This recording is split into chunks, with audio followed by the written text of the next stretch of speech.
കാണേണ്ടത്. എയർ ഇന്ത്യയുടെ സർവീസുകളെല്ലാം മുടങ്ങുന്ന ഒരു സാഹചര്യമാണ് നിലനിൽക്കുന്നത്. നമുക്ക് തിരുവനന്തപുരത്തേക്ക് പോകാം.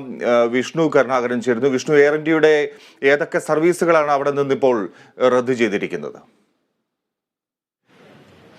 ഫിജി, തിരുവനന്തപുരത്ത് ഇപ്പോൾ എയർ ഇന്ത്യയുടെ മസ്കറ്റിലേക്കുള്ള സർവീസാണ് ഇപ്പോൾ റദ്ദാക്കിയിരിക്കുന്നത്. ഈ റദ്ദാക്കിയ വിവരം നേരത്തെ മുൻകൂട്ടി അറിയിക്കാത്തത് കൊണ്ട് തന്നെ അത് വലിയ പ്രതിസന്ധി ഉണ്ടാക്കിയിരിക്കുകയാണ്. പ്രധാനമായും ഇവിടെ യാത്രയ്ക്കായി എത്തിയ യാത്രക്കാർക്കൊക്കെയും ബുദ്ധിമുട്ടുകൾ നേരിടേണ്ടി വന്നു. ആദ്യം വരുന്നവർക്ക് തന്നെ അത് തിരിച്ചു പോകേണ്ട ഒരു സാഹചര്യം ഉണ്ടാകുന്നുണ്ട്.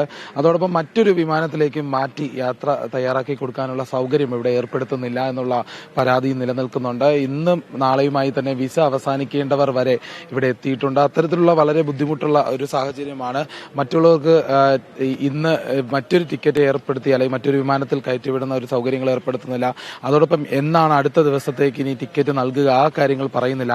നേരത്തെ മുൻകൂട്ടി കഴിഞ്ഞ ദിവസം തന്നെ രാത്രിയും വിളിച്ചു ചോദിച്ചവരുണ്ടായിരുന്നു. അവർക്കും വലിയ രീതിയിലുള്ള പ്രതിസന്ധി നേരിടേണ്ടി വന്നു. അതായത് ടിക്കറ്റ് ക്യാൻസലായ വിവരം നേരത്തെ മുൻകൂട്ടി അറിയിച്ചില്ല എന്നുള്ളൊരു സാഹചര്യമുണ്ട്. ഇപ്പോൾ ഇത് നിലവിൽ ഇവിടെ വന്ന ആളുകളാണ് ബുദ്ധിമുട്ടായി തിരികെ പോയ ഒരു സാഹചര്യം ഉണ്ടായിരിക്കുന്നത്. ഇവിടെ എത്തുന്നവരൊക്കെയും തിരികെ പോകുന്നു.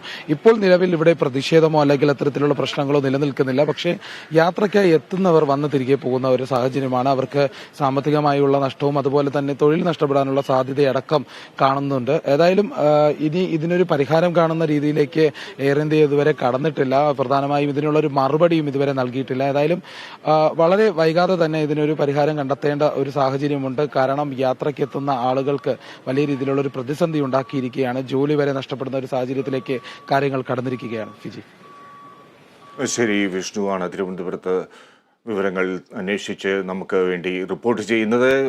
മസ്കറ്റ് വിമാനം അവിടെ നിന്ന് റദ്ദാക്കിയിരിക്കുന്നു. കരിപ്പൂർ, കണ്ണൂർ വിമാനത്താവളങ്ങളിൽ നിന്നും എയർ ഇന്ത്യ എക്സ്പ്രസ് വിമാനങ്ങൾ റദ്ദാക്കിയിട്ടുണ്ട്. അമൽ ആണ് പൊതുവായ വിവരങ്ങൾ പങ്കുവച്ചത്. എന്തായാലും എയർ ഇന്ത്യയെ സംബന്ധിച്ച് വലിയൊരു വെല്ലുവിളി നേരിടുകയാണ്.